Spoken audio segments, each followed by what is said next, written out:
সিলেট মহানগর শাখা কর্তৃক আয়োজিত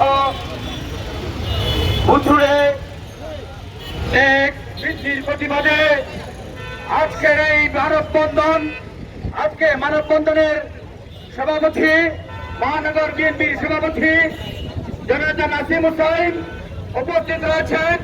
মহানগর বিএনপির সাধারণ সম্পাদক মুক্ত জননেতা এমদাদ হোসেন চৌধুরী সহ মহানগর বিএনপি স্বেচ্ছাসেবক দল, যুবদল, ছাত্রদল, শ্রমিক দল, মহিলা দল সহ অঙ্গ সংগঠনের নেতৃবৃন্দ বক্তব্যের প্রারম্ভে আপনাদের জানাই রক্তিম শুভেচ্ছা অভিনন্দন। সম্মানিত নেতৃবৃন্দ, প্রখর রুদ্রের মধ্যে আজকে আমরা এখানে উপস্থিত হয়েছি আমাদের দলের কোন কর্মসূচি নিয়ে নয়। আমরা উপস্থিত হয়েছি এই মহানগরের মানুষের দাবি আদায়ের লক্ষ্যে।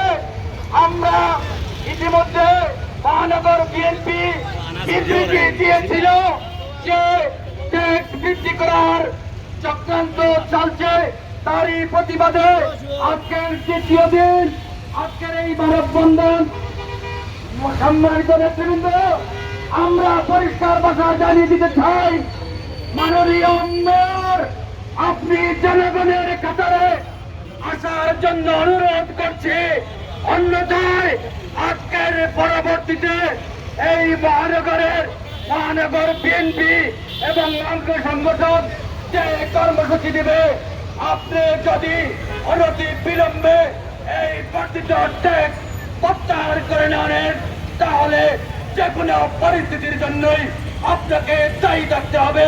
সবাইকে ধন্যবাদ জানিয়ে আগামী দিন যে কোনো কর্মসূচিতে সকলের অংশগ্রহণের অনুরোধ জানিয়ে আমি আমার বক্তব্য শেষ করছি। বাংলাদেশ জিন্দাবাদ, জাতীয়তাবাদী স্বেচ্ছাসেবক দল জিন্দাবাদ, জিন্দাবাদ, দেশ নায়ক তারেক রহমান জিন্দাবাদ, দেশনেত্রী বেগম খালেদা জিয়ার মুক্তি চাই।